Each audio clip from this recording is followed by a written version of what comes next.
tous! Alors, on se retrouve aujourd'hui pour le tirage au sort du concours que j'ai lancé après avoir franchi la barre des 1000 abonnés sur cette chaîne YouTube. Donc, je suis Elodie, Hello Tulipe, ça n'a pas changé. Et je vous remercie tous pour votre participation, pour vos gentils commentaires, vos encouragements. Tout ça, ça fait toujours énormément plaisir. Et pour toutes les personnes qui m'ont posé des questions, j'y réponds juste après. Alors, on va commencer par le tirage au sort. Donc, j'ai utilisé le site YouTube Random Comment Picker. Oui, mon super accent anglais est toujours là, il n'a pas disparu. Et bravo à toi, Nanou SB26, c'est toi qui as été tiré au sort. Alors, désolé pour les autres, il ne peut y avoir qu'un gagnant. C'est comme à koh Lanta, à la fin, il n'en restera qu'un. Voilà, désolée pour tous les autres, je sais qu'on espère toujours gagner. Moi aussi, quand je participe à des concours, j'espère être tirée au sort, mais bon, voilà. Il y a eu 139 commentaires, voilà. Donc une chance sur 139, c'est faible. Donc bravo à toi. Donc pour rappel, tu remportes une trousse, parce que c'est le format que tu préférais. Donc une trousse que je vais coudre dans un tissu, je le ressors, il est là. Dans ce tissu, alors il y a Couture au fil, je crois, qui m'a demandé où est-ce que je l'avais acheté. Donc je l'ai acheté à la Maison d'Ursule. C'est une boutique de tissus à Chambourcy dans les Yvelines, près de là où j'habite. Donc voilà, une trousse que je vais coudre dans ce tissu-là. J'ai pas encore choisi la doublure, mais peut-être que je te demanderai de choisir, on verra. Tu remportes également des petits anneaux marqueurs que je vais te montrer. Alors, ce sont des petits anneaux marqueurs comme ceci, avec une petite tête de renard. Donc, il y en a 2 rouges et 2 noirs ou bleu marine, je ne sais pas. Comme ça. Ah, j'arrive pas. Ne regardez pas mes ongles, ils sont trop moches. Voilà, donc ces petites têtes de renard, ce sont des breloques que j'avais achetées au CSF en novembre dernier, sur le stand de la petite épicerie, avec des petites boucles, des petits anneaux pour fermer, quoi. Voilà, voilà. Donc ça, c'est également pour toi. Et je vous avais parlé d'une surprise. Et donc la surprise, attention, attention, elle est là. C'est ça. Donc la surprise, c'est un écheveau qui vient de chez Lily Neige, c'est du 100% Merino Superwash, de la fingering, donc 400 mètres pour 100 grammes. Et je l'ai teint moi-même avec des Greener Shade. Donc c'est grâce à la box teinture que mon mari m'avait offerte pour mon anniversaire. Et donc j'avais dit que je voulais tester la teinture. Donc j'ai teint plusieurs écheveaux et notamment celui-ci. Donc c'est du bleu. Alors comment vous allez le voir? Peut-être pas. Je voulais du bleu marine et du coup il est un peu plus lumineux que ça. Donc voilà. Il est un peu nuancé parce que voilà, c'est du bleu, j'ai mis un peu de colorant noir, un petit peu de colorant turquoise pour qu'il soit un petit peu plus flash que juste bleu. Donc voilà, ça c'est la petite surprise. Écoute, donc Nanou SB26, je te laisse me contacter. Je vais répondre à ton commentaire sur la vidéo précédente et je te laisse me contacter. Si possible, si tu as un compte Instagram ou Ravelry sur l'un de ces deux, par l'un de ces deux moyens. Et puis sinon, je te donnerai une adresse mail. Mais comme j'ai pas d'adresse mail spécifique au podcast, au tricot, tout ça, c'est mon adresse mail perso. Donc pour l'instant, j'ai pas trop envie de la dévoiler, entre guillemets. Voilà, faudra juste patienter un petit peu le temps que je couse la trousse, puisqu'elle n'est pas encore cousue comme tu as pu le voir. Et puis le lot partira dès que possible, dans une semaine ou deux. Voilà, voilà, donc c'est fini pour le concours et je vais passer aux réponses à vos questions. Alors, j'ai eu pas mal de questions, donc j'ai eu en tout 22 questions. Je les ai un petit peu regroupées par thème, donc il y a quasiment 90% de tricot et quelques questions sur la couture et sur la broderie.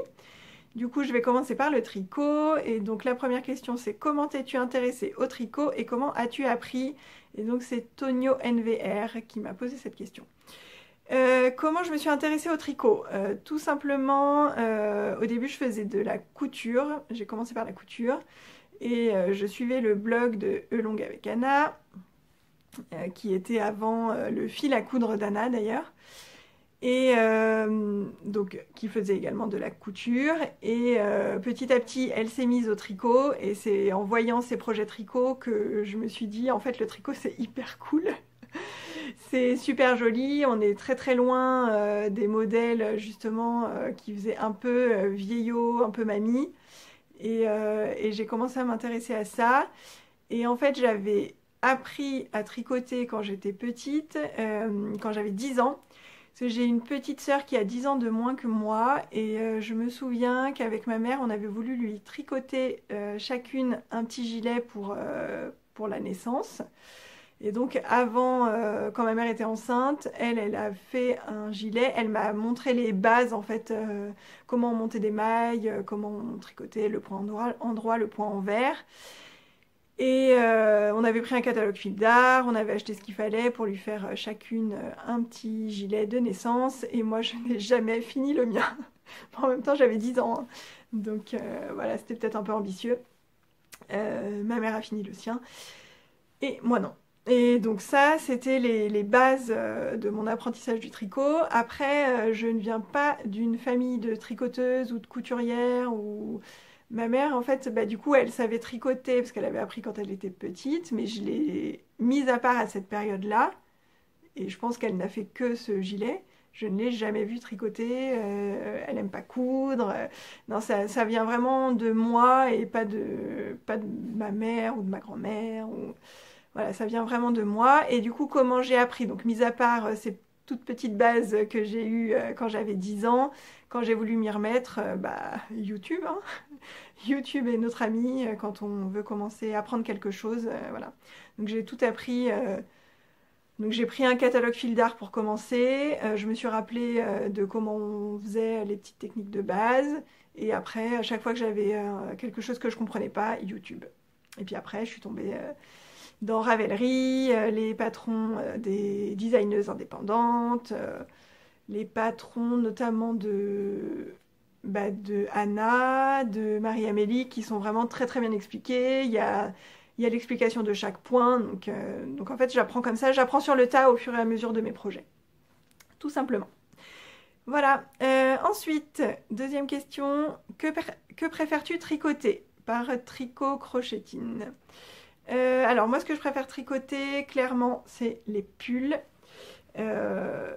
Pourquoi? Parce que j'ai besoin de pulls. En fait, j'ai très peu de vêtements dans ma garde-robe. J'achète pas grand-chose et du coup, quand je couds ou quand je tricote, je fais en fonction de ce dont j'ai besoin. Et j'ai besoin de pulls. Et c'est ce que je porte le plus souvent. Les gilets, j'aime bien, mais le problème, c'est les rangs. Les rangs en vert, je suis assez lente et voilà, ça m'énerve. J'ai besoin que ça aille vite. Donc le pull sans couture, en rond... limite en jersey, voilà, c'est ce qui va le plus vite, c'est ce que je préfère. Après j'aime bien les châles aussi, mais j'en porte pas énormément, donc je peux me contenter d'avoir 2-3 châles et tourner avec cela, ça me suffit. Voilà. Ensuite, quel est le projet tricot que tu as préféré réaliser jusqu'à présent? Et ça c'est Sylvette qui m'a posé cette question. Alors, ça va à l'encontre de ce que je viens de dire, puisque le projet que j'ai préféré réaliser jusqu'à maintenant, c'est un châle. Et c'est le châle Happy Place de Nadia Crétin-Lechen. Je l'ai pris avec moi, je vais vous montrer. Parce que celui-là, je ne vous l'ai jamais montré dans un podcast, vu que je l'avais tricoté avant de commencer. Le châle Happy Place. Alors, voilà, voilà.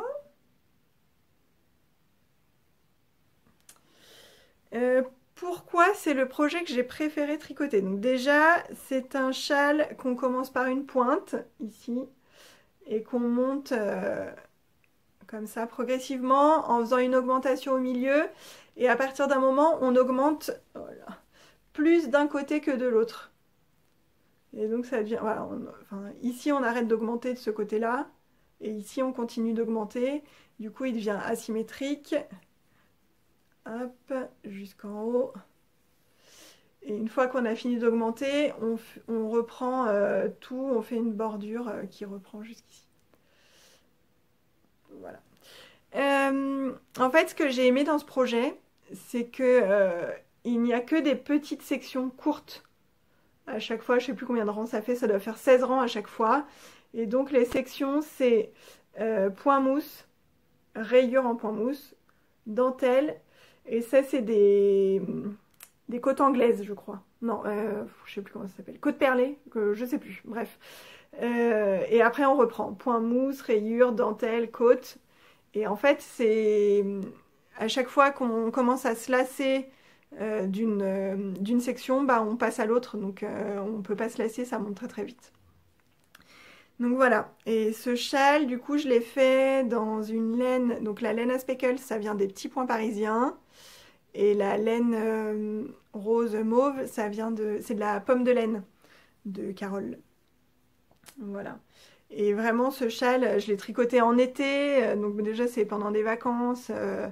Donc période cool, on tricote ce qu'on veut. Je tricotais souvent sur le transat pendant que les enfants étaient dans la piscine. Enfin, c'était, voilà, période cool. Donc pas de pression, pas de deadline, pas de stress. Ça montait quand ça montait. Et en fait, oui, à chaque fois que je commençais à en avoir marre d'une section, hop, j'arrivais au dernier rang et je changeais. Et donc voilà, ce châle-là, vraiment, ouais, je pense que c'est celui que j'ai préféré en termes de tricot.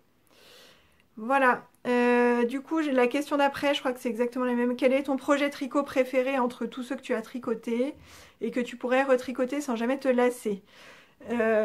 Alors du coup, mon projet préféré, donc celui que j'ai préféré faire, je vous en ai parlé. Celui que je préfère porter, bah là, c'est plutôt les pulls en fait. C'est plutôt les pulls, le Stapelia que je porte énormément. Celui-là, vous l'avez déjà vu normalement. Le Zaza que je porte beaucoup. Enfin voilà. Mes pulls, en règle générale, je les porte beaucoup. Et enfin, que je pourrais retricoter sans jamais me lasser. Oui, le châle Happy Place, j'ai envie d'en faire un deuxième. Mais après, est-ce que vraiment je pourrais retricoter plusieurs fois le même modèle sans jamais me lasser? Je suis assez sceptique. Moi, j'aime bien changer. J'aime bien changer. Voilà. Ensuite, est-ce que tu réfléchis à tes projets tricot en fonction de ta garde-robe ou tu fonctionnes au coup de cœur? Donc, en fonction de ma garde-robe, oui et non. Parce qu'en fait, bah, ma garde-robe, elle est assez vide. Donc concrètement, j'ai besoin de tout. J'ai autant besoin de pulls que de gilets, que des châles, j'en ai très très peu. Donc j'en ai toujours besoin en fait. Mais en fait, j'ai besoin d'à peu près tout. Donc le coup de cœur fait que je peux me laisser tenter par tel ou tel modèle. Et après, peut-être par rapport aux couleurs, est-ce que... Ouais, non, je suis pas hyper réfléchie quand même, hein. Il y a quand même le coup de cœur avant tout. Ouais, le coup de cœur avant tout. Après, enfin, j'aime quand même bien avoir sur mes aiguilles un pull, un gilet, un châle, une paire de chaussettes éventuellement, même si je n'ai pas beaucoup tricoté de chaussettes. Donc je vais pas... Enfin voilà, s'il y a 4 gilets qui sortent à la suite que j'aime, je vais peut-être pas les faire les 4. Je vais quand même essayer d'alterner un peu. Ensuite, ça c'était Christine Poncet qui m'a demandé ça. Ensuite, quel sera le prochain projet sur tes aiguilles? Quels sont les derniers modèles tricot qui te font de l'œil? De famille MRNH. Prochain projet sur mes aiguilles, ce sont des chaussettes que je dois monter depuis assez longtemps et à chaque fois je repousse. Ce sont les fameuses chaussettes qui font le motif léopard toutes seules, sans qu'on ait rien à faire, je les ai prises. Enfin, je les ai prises. J'ai pris la pelote, c'est ça. C'est donc la Regia et Wool and the Gang Kinda Magic Sock Yarn. Voilà. Et donc c'est ce coloris-là que j'ai. Je l'ai aussi en rose. Mais c'est celui-là que je vais mettre sur mes aiguilles là dans les prochains jours. Pourquoi? Parce que ça fait longtemps que je les ai. Je crois que mon mari me les avait offertes pour mon anniversaire l'année dernière, les deux pelotes. Donc je me dis qu'il serait peut-être temps de s'y mettre. Et puis bah, pour l'instant, j'ai tricoté que deux paires de chaussettes. Une seule cette année. Bon, j'aimerais bien en faire un peu plus. Donc ça, c'est le prochain projet qui va sauter sur mes aiguilles très très très prochainement. Et les derniers modèles tricot qui me font de l'œil, alors il y en a un dont je vous ai déjà parlé, c'est le gilet curcuma de Marie-Amélie Design, que je vais bientôt aussi mettre sur mes aiguilles, mais bientôt, là il faut d'abord que je finisse un des gilets que j'ai en cours. Là en cours il me reste un gilet, un pull, un châle. Le châle, je vais très probablement le défaire parce que j'ai quasiment pas avancé et je suis pas très satisfaite de mes rangs raccourcis. Donc je pense que je vais le défaire et je le reprendrai peut-être ou pas. Je ne sais pas encore. Et donc il va me rester le gilet et le pull. Et ceux-là, je veux vraiment les finir. Et donc je vais commencer une paire de chaussettes. Et dès que j'aurai fini le gilet que j'ai en cours, je monte le curcuma. Donc ça sera avec la laine Heidi Heidi, la yak, Merino yak et soie en coloris glycine. Je vous l'ai montré, je pense, la dernière fois.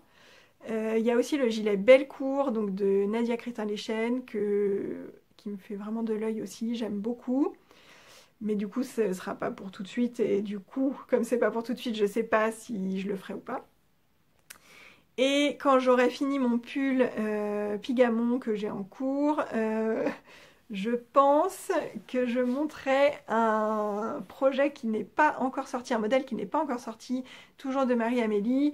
C'est son pull Monstera, qui est un pull en jacquard avec un yoke ici, qui représente des feuilles de Monstera.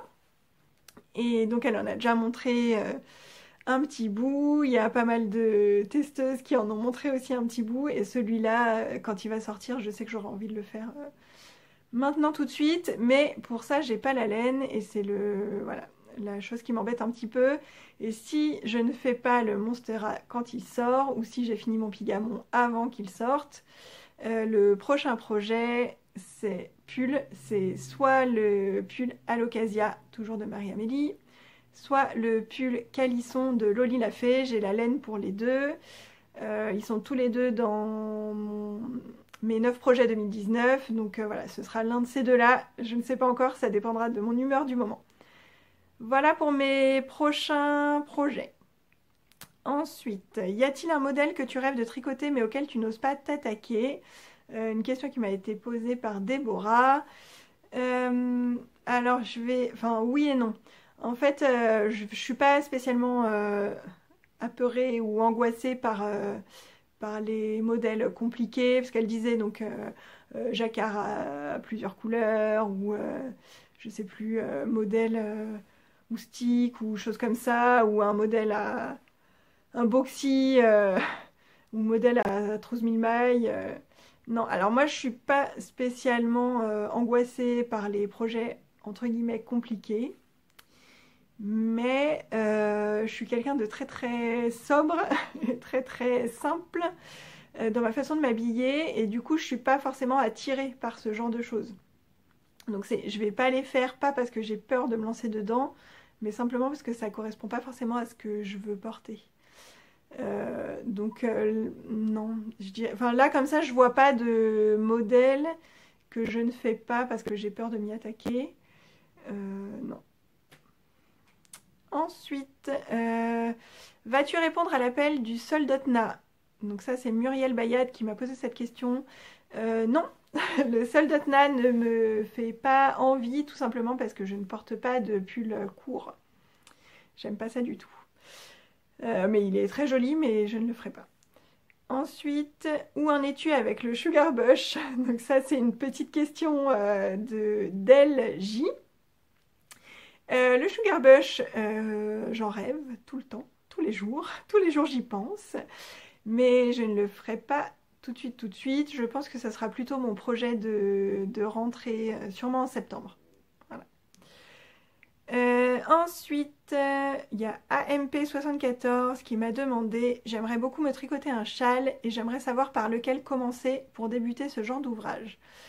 Alors, je ne suis pas la personne la mieux placée pour répondre à ce genre de questions parce que je ne cherche pas forcément des modèles faciles pour débuter. Disons que moi, je repère un modèle parce qu'il me plaît et peu importe qu'il soit facile ou compliqué, je fonce. Maintenant, et puis alors en plus j'ai pas tricoté beaucoup de châles donc je vais pas pouvoir beaucoup t'aider. Les châles que j'ai tricotés, donc moi mon tout premier châle c'était le MCAL du Crime du Tricot Express. Donc est-ce que je le conseillerais pour commencer? Pas forcément parce qu'il y a plusieurs parties avec plusieurs techniques différentes. Donc je dirais peut-être pas celui-là. Ensuite, qu'est-ce que j'ai fait comme châle? Le Happy Place. Le Happy Place, je l'ai trouvé, alors pas du tout compliqué, mais bon, il y a quand même de la dentelle, il y a plusieurs techniques différentes. Et au milieu du châle, à chaque fois, il y a une diminution, une augmentation. Bah oui, une augmentation forcément au milieu. Ou une diminution, je sais plus. Enfin bref, il y a un truc à faire sur la maille centrale du châle qui nécessite qu'on retire un anneau, qu'on fasse notre truc et qu'on remette l'anneau marqueur. Et franchement, ça c'est le truc qui m'a gonflé dans ce châle. Du coup non, je dirais pas celui-là non plus. Et qu'est-ce que j'ai d'autre comme châle? Bah c'est tout en fait. Voilà, et là je viens de faire le Myristica, le MCAL de Marie-Amélie avec de la brioche. Peut-être pas ça pour débuter non plus. Si j'ai fait le châle French Cancan en DK pour Heidi en tant que sample knitter. Celui-là il est assez facile. Bah, déjà c'est un châle à 2 écheveaux de DK donc ça va assez vite.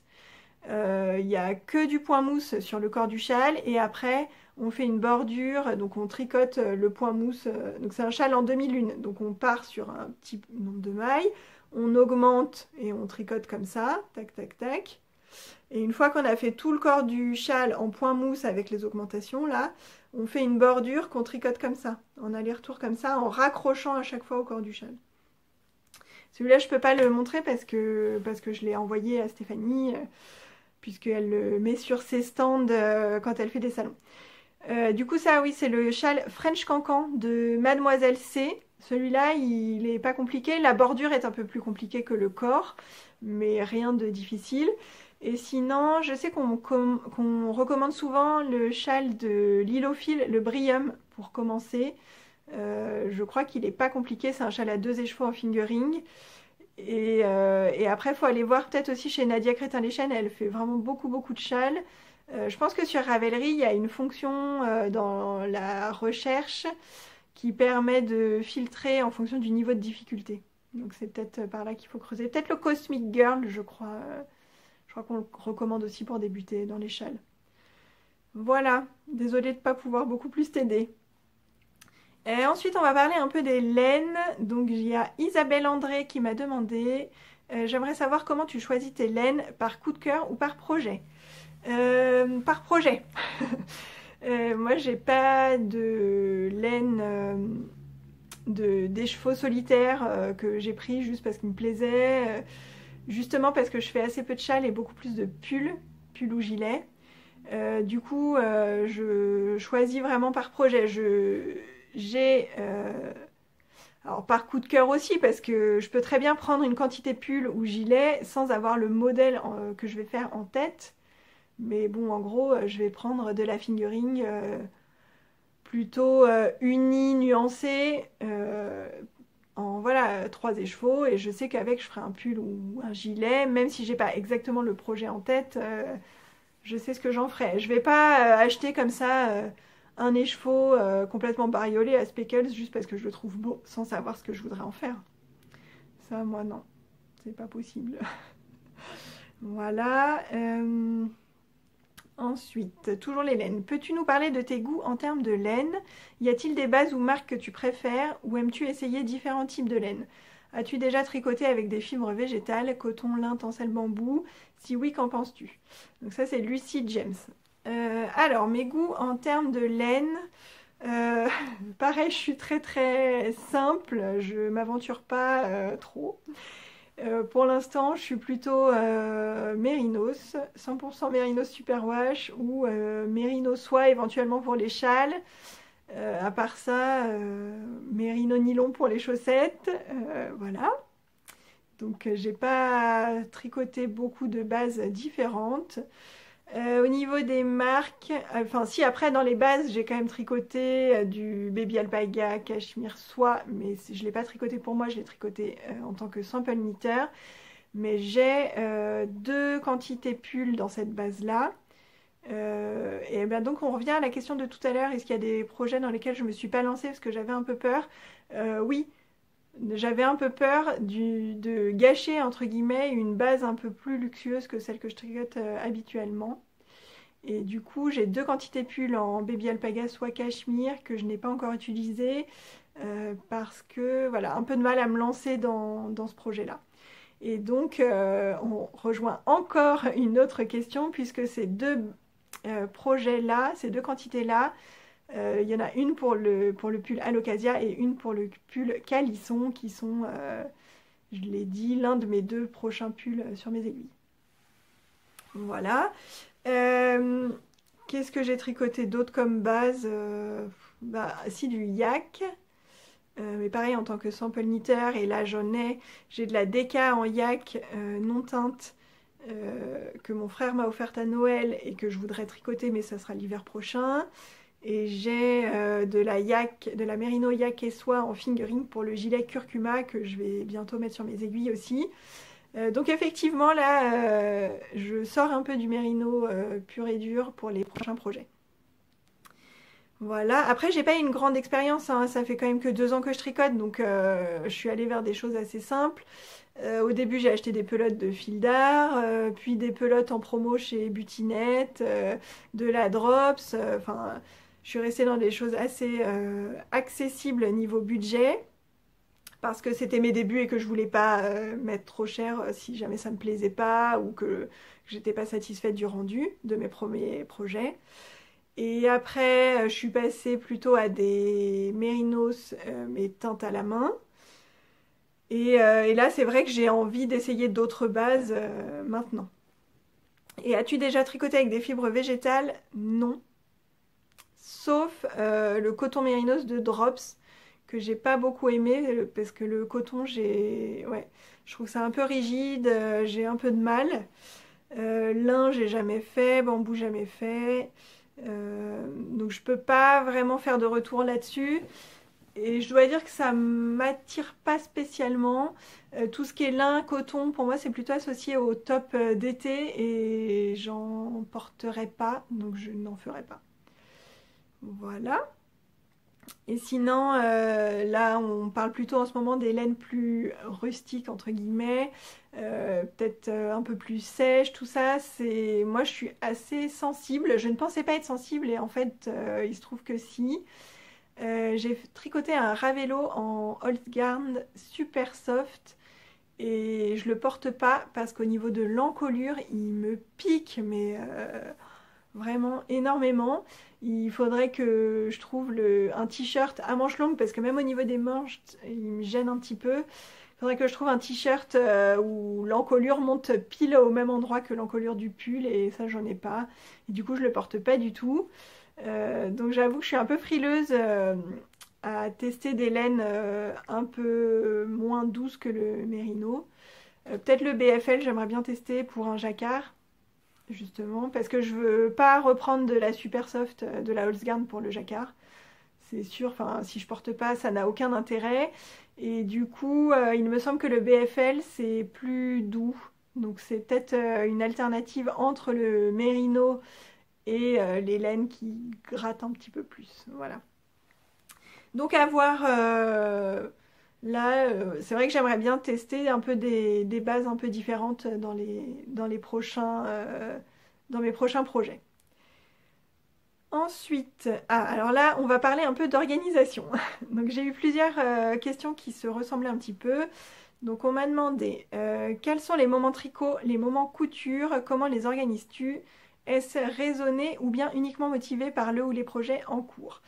Et donc ça c'est Sourisette. Coucou Anouk, oui je me souviens très bien de toi qu'on s'est vu à l'AEF. Et ensuite, comment arrives-tu à aménager des temps de tricot dans ta vie de famille et dans ta vie professionnelle? Et ça c'est Laurence Camus Delmestre. Donc déjà, moi j'ai la chance de vivre de ma toute première passion qui est la gymnastique. J'ai fait des études de maths, j'ai commencé à travailler dans la banque, notamment dans les prêts immobiliers. Et en parallèle de ça, je donnais des cours de gymnastique dans une association sportive le soir après mon boulot. Et un jour, j'en ai eu marre. En fait, je changeais de job à peu près tous les 18 mois. Dès que je commençais à me lasser, au début j'apprenais, ça allait. Je commençais à me lasser, paf, je changeais. Et puis ça s'est répété plusieurs fois. Et un jour, dans l'association sportive dans laquelle je travaillais, une de mes collègues qui, elle, faisait ça à plein temps, à une rentrée, nous a dit qu'elle était enceinte et que du coup, elle allait avoir besoin d'être remplacée sur toutes ses heures. Et j'arrivais à 18 mois de mon job du moment et sans trop réfléchir, d'un coup, j'ai dit « bah moi je te remplace ». Hop. J'ai donné ma démission, je l'ai remplacée, donc là j'ai travaillé à peu près 24 heures par semaine, donc le soir, le mercredi, donc le soir en semaine, à partir de 18 heures, le mercredi toute la journée, le samedi après-midi, et voilà, et j'avais aussi une heure le vendredi matin. Du coup, moi je m'étais dit que pendant ce temps-là, bah, je chercherais un autre job pour l'après. J'avais pas prévu de rester comme ça, en fait, c'était juste ponctuel parce que j'en avais marre, il fallait que ça bouge, il fallait que ça change. Et donc je m'étais dit que je chercherais autre chose comme j'aurais du temps. Et en fait, bah, je suis restée comme ça et j'ai jamais pu repartir dans un job classique. En fait, je m'ennuyais trop, donc c'était pas possible. Donc j'ai décidé de tout plaquer, de vivre uniquement de ça. Et donc je travaille un peu plus de 20 heures par semaine. Donc le soir, le mercredi après-midi, le samedi après-midi. Et le dimanche, régulièrement, il y a les compétitions. Donc vous comprenez peut-être où je veux en venir. Ça veut dire que la journée, quand les enfants sont à l'école, je suis toute seule à la maison. Ça ne veut pas dire que je passe ma vie à tricoter et à coudre, pas du tout. Donc la journée, j'ai quand même pas mal de choses à faire à la maison. Et enfin, ça n'empêche que j'ai quand même du temps libre pour tricoter et coudre à ce moment-là. Le tricot, c'est surtout juste après manger. Alors souvent, je mange... Il y a des midis où je mange avec les enfants. Et certains midis où je les laisse à la cantine, c'est moitié-moitié en fait. 2 jours par semaine, je les récupère, 2 jours par semaine, ils mangent à la cantine. Et du coup, quand je suis toute seule le midi, je mange assez rapidement. Et c'est vrai qu'à ce moment-là, j'ai envie de me poser. Et du coup, je me mets dans le canapé, je lance un podcast, je tricote 1 heure à peu près. Et sinon, le soir, donc ça dépend des soirs. Il y a des soirs où je rentre à 22 h, des soirs où je rentre un peu plus tôt à 20 h 30. Et du coup, quand je rentre à 20 h 30, bah, je tricote le soir devant la télé, en regardant des séries avec mon mari.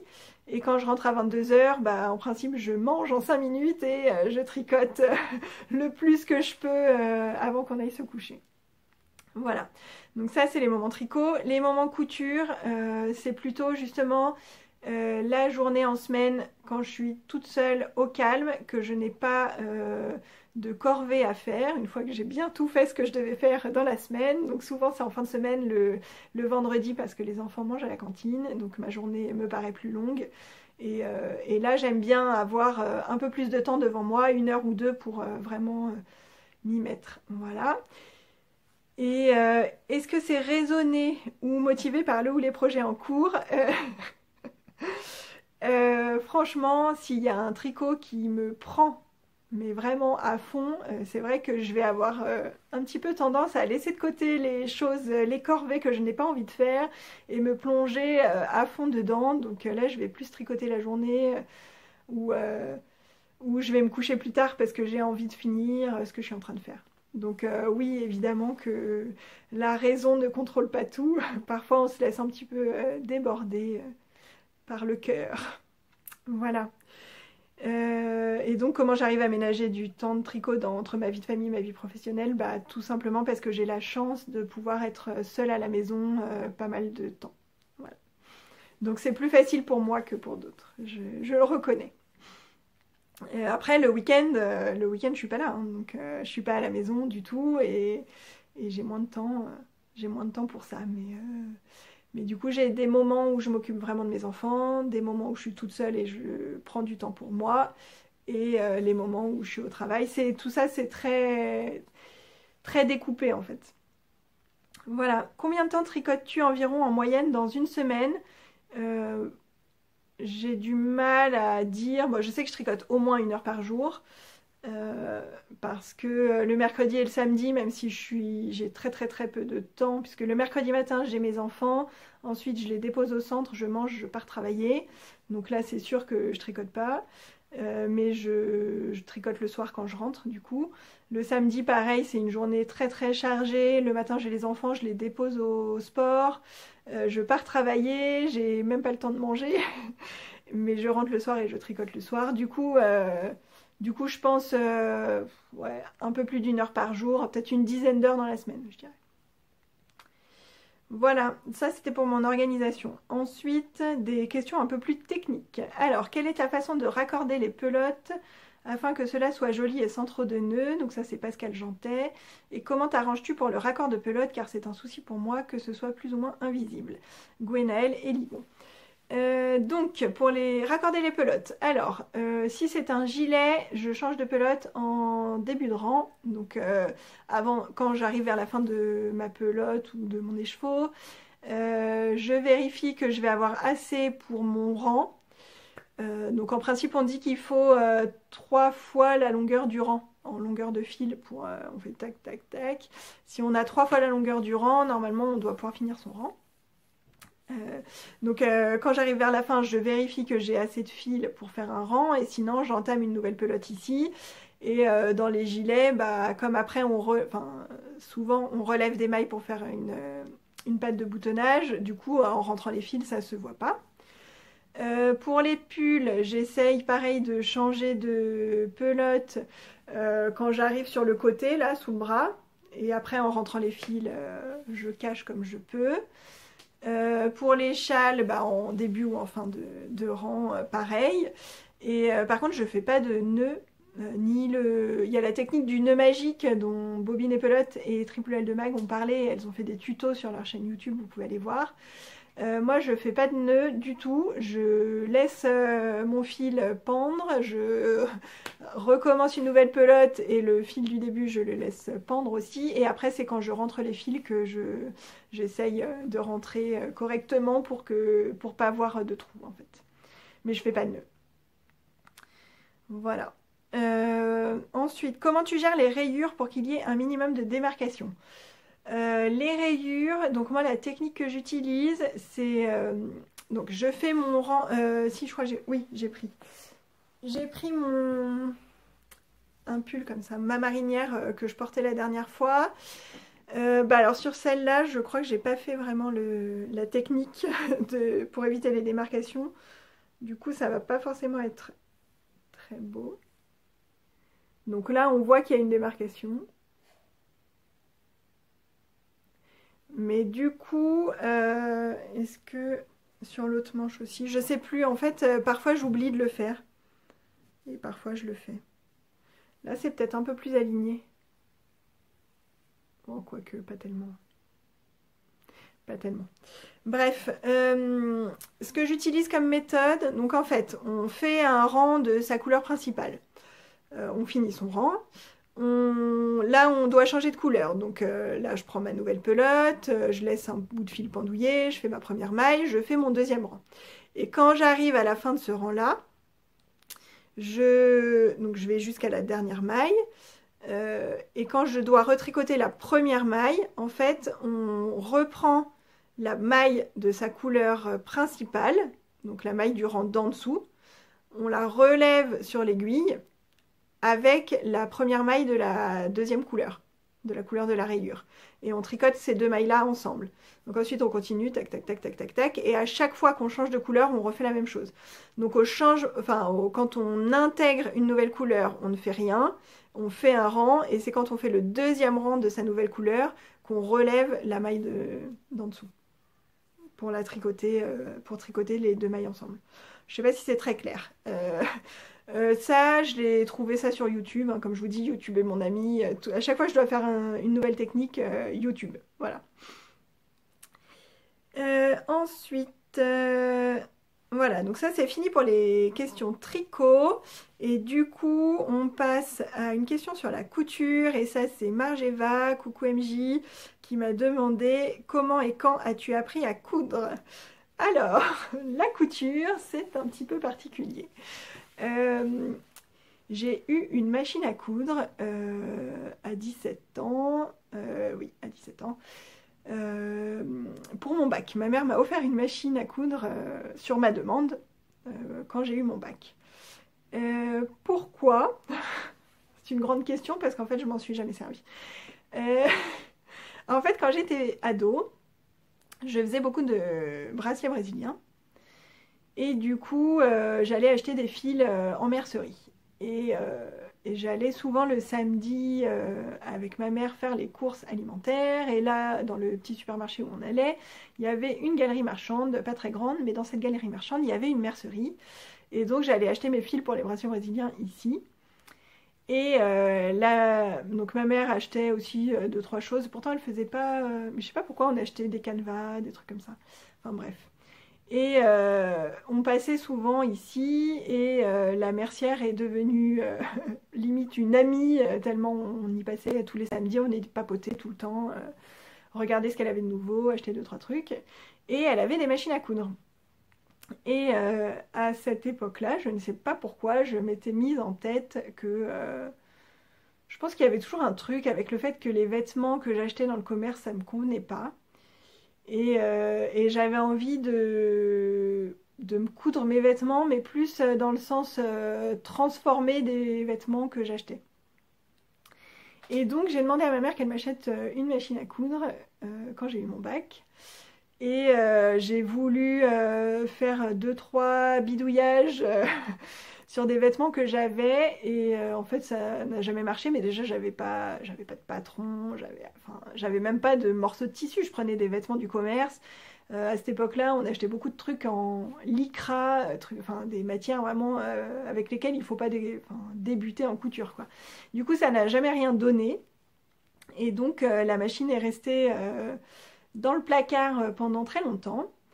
Et quand j'ai eu mon premier enfant, donc quand même 10 ans plus tard, j'ai retrouvé ma machine, donc elle m'avait suivi dans mes déménagements.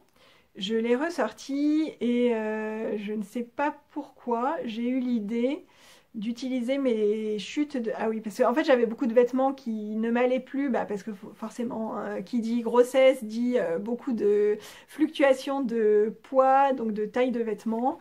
J'avais plein de vêtements qui m'allaient plus, je voulais pas les jeter, je savais pas quoi en faire, et du coup je me suis dit, tiens, qu'est-ce que je pourrais en faire? Et je regardais sur Google, comme toujours, et je suis tombée sur une petite pochette pour ranger les voitures et pour les trimballer partout. Et donc mon fils, je sais pas, il devait même pas avoir un an, je pense, et je me disais que c'était pas mal, que ça pouvait servir. Et donc on faisait ça avec une chute de jean et un autre petit bout de tissu pour décorer. Donc j'ai regardé ça, j'ai ressorti ma machine, je suis allée acheter du fil et hop, je me suis lancée là-dedans. J'ai fait plusieurs petites pochettes comme ça pour offrir aussi. Et après j'ai fait des petites trousses que j'offrais à mes copines pour leurs anniversaires. Et en septembre 2015, Direndo a eu la bonne idée de sortir sa robe spéciale débutante. Alors c'est Arum, je sais pas comment on dit. Et donc je me suis dit que c'était l'occasion de se lancer dans les vêtements. Et donc j'ai tout de suite acheté le patron, je suis allée me trouver un tissu et j'ai fait cette robe. Et là, enfin voilà, ça m'a vraiment ouvert des possibilités et c'est vraiment grâce à ça que je me suis lancée dans la couture de vêtements. Voilà. Et comment j'ai appris? Bah, exactement comme un tricot. J'ai appris petit à petit en fonction des projets que je faisais. À chaque fois qu'il y a une nouvelle technique, bah, dans les patrons de couture, les techniques sont expliquées. Donc il y a des schémas, il y a des photos, c'est quand même... parfois il y a des pas à pas en vidéo chez certaines marques. Donc voilà, j'ai appris toute seule, exactement comme un tricot. Voilà. Ensuite, on m'a demandé si je préférais tricoter ou coudre. J'ai pas de préférence, mais jusque-là, la couture, c'était vraiment réservé à des longues périodes, puisque je n'avais pas la possibilité de laisser la machine à coudre sortie et tout le matériel sorti. Du coup, tout sortir, tout installer, puis à la fin tout ranger. Ça me demandait trop de temps et du coup il me fallait vraiment voilà, un créneau assez long pour pouvoir coudre. Donc j'ai pas mal délaissé la couture depuis que j'ai commencé le tricot. Là j'ai déménagé, j'ai ma machine et ma surjeteuse qui sont sorties en permanence. Je peux laisser la tableur passer au milieu du salon, ça gêne pas parce qu'il y a de la place. Et du coup, je peux faire les deux en fait sans problème et pour moi c'est complémentaire les deux. Voilà. Quand je couds, je me vide vraiment la tête parce que je fais rien d'autre en même temps. Quand je tricote, c'est plutôt devant la télé parce que moi la télé ça ne m'occupe pas. Il faut toujours que je fasse quelque chose en même temps. Quand je ne tricotais pas, je jouais à des jeux sur mon téléphone pendant qu'on regardait des séries. Et pourtant j'aime bien regarder des séries, hein. C'est pas que j'aime pas ça, c'est pas que ça m'intéresse pas, mais en fait ça ne m'occupe pas. Ça ne m'occupe pas assez, il faut que j'ai les mains occupées. Donc voilà. Ensuite, Virginie m'a demandé des retours sur la broderie. Donc les retours sur la broderie, bah, pour l'instant j'ai pas commencé un deuxième projet en broderie, donc je suis restée sur le mandala brodé dans le défi broderie green. Moi j'ai adoré faire ça, j'ai trouvé que c'était hyper détendant en fait. Je sais pas, c'est tout simple, c'est juste un geste, hein. Tirer le fil, repasser, tirer le fil, repasser. Enfin, voilà, ça m'a détendu mais vraiment énormément, j'ai vraiment aimé faire ça. Pareil, c'était l'activité devant la télé le soir, c'est pas fatigant, c'est pas prise de tête, il n'y a pas besoin de réfléchir. Enfin, moi j'ai vraiment beaucoup aimé. Et donc je ferai plus de retours quand j'aurai attaqué un autre projet et aussi je voudrais broder un petit motif sur un t-shirt, donc à voir. Et enfin, j'aimerais savoir ce qui t'a poussé à te lancer dans les podcasts par Kalinéa87. En fait, à la base, j'ai commencé à regarder beaucoup de podcasts quand j'avais du temps justement le midi et bah, il y a eu un moment où j'étais à jour dans tous les podcasts et il n'y avait pas de nouvel épisode et voilà, je cherchais plein de nouveaux podcasts à regarder.